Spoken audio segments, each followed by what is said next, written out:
Despite the original Reno just being 7 months old, OPPO decided that their shark fin-toting mid-range phone needed an update, and update it they did. The new Reno 2 smartphone has better internals, more stunning color options, and more importantly, quad cameras. Hi guys, this is John Nieves, and today we're going to be taking a look at the new OPPO Reno 2. The new phone retains many of the same design choices that OPPO took with the original Reno, though the biggest change you'll see on the outside with the Reno 2 is a quad camera setup in the rear.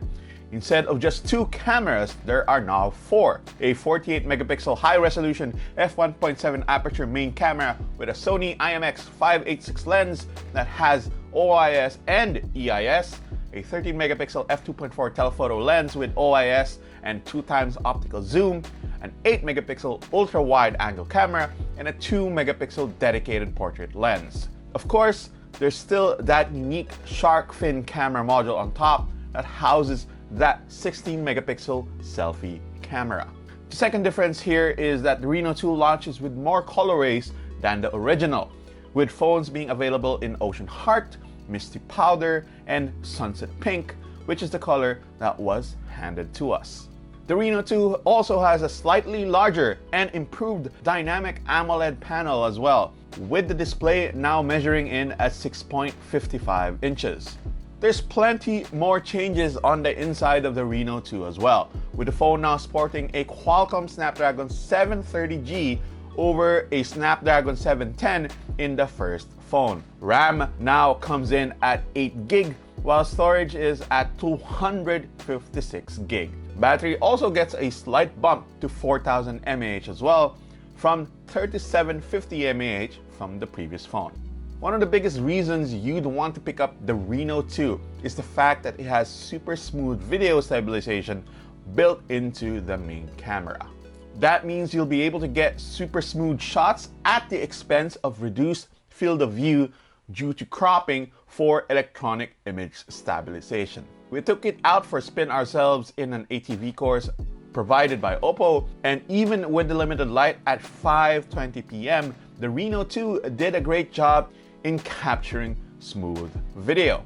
We're throwing up video we took of the same course while we were filming side by side with a GoPro Hero 7, so you see exactly how the OPPO Reno 2 compares to a dedicated action camera.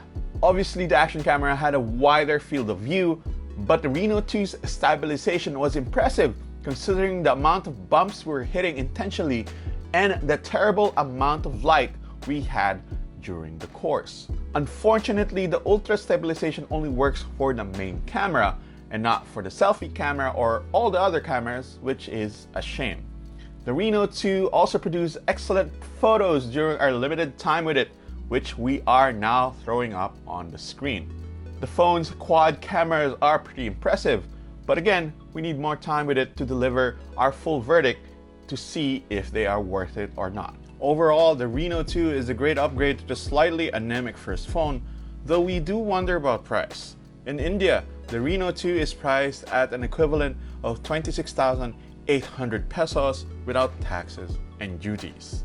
That's a little steep considering what's available in that particular price range, but we'll have to see in our full review if the OPPO Reno 2 is really worth the money.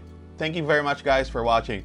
That has been a short video on the OPPO Reno 2. We're going to be testing it out to see exactly how it performs. Like, subscribe, and comment. Click on that notification bell to see exactly when our next video drops. Thank you very much guys. My name is John Nieves. Peace out.